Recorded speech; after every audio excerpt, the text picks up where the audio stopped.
தாய் தமிழ் உறவுகளுக்கு வணக்கம். பிரபல தமிழ் நடிகை காங்கிரஸ் கட்சியில் இணைந்தார்.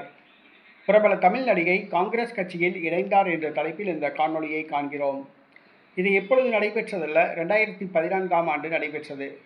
பிரபல தமிழ் திரைப்பட நடிகை குஷ்பு 1989ஆம் ஆண்டு வருஷம் 16 என்ற திரைப்படத்தின் மூலமாக அறிமுகமானவர். கமலஹாசன், ரஜினிகாந்த், விஜயகாந்த் உள்ளிட்ட முன்னணி திரைப்பட கதாநாயகர்களுடன் கதாநாயகியாக நடித்தவர்.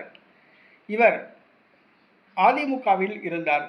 ஜெயா டிவியில் ஜாக்பாட் நிகழ்ச்சி நடத்தி வந்தார். திடீரென திமுகவில் இணைந்தார்.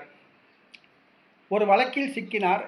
அந்த வழக்கிலிருந்து தப்பிப்பதற்காக திமுகவில் இணைந்தார். திமுகவுக்காக பிரச்சாரம் செய்தார்.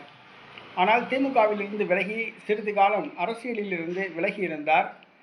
மீண்டும் அரசியல் ஆர்வம் ஏற்பட்டது. காங்கிரஸ் கட்சியில் இணைந்தார். ராகுல் காந்தியோடு மிகவும் நெருக்கமாக இருந்தார். காங்கிரஸ் கட்சியின் செய்தி தொடர்பாளராக இருந்தார். 2014ஆம் ஆண்டு காங்கிரஸ் கட்சியில் இருந்தார். 6 ஆண்டுகள் காங்கிரஸுக்காக பிரச்சாரம் செய்தார். தேசிய செய்தி தொடர்பாளராகவும் இருந்தார். 2020ஆம் ஆண்டு இவர் காங்கிரஸ் கட்சியிலிருந்து வெளியேறி பாரதிய ஜனதா கட்சியில் இணைந்து விட்டார் என்பது குறிப்பிடத்தக்கது. காங்கிரஸ் கட்சியில் குஷ்பு இருந்தபோது காங்கிரஸ் கட்சி பரபரப்பாக பேசப்பட்டது. குஷ்பு பேசிய ஒவ்வொரு பேச்சும் காங்கிரஸ் கட்சியில் பரபரப்பாக பேசப்படும். அந்த அளவுக்கு குஷ்பு முக்கியத்துவம் நிறைந்த ஒரு நபராக இருந்தார்.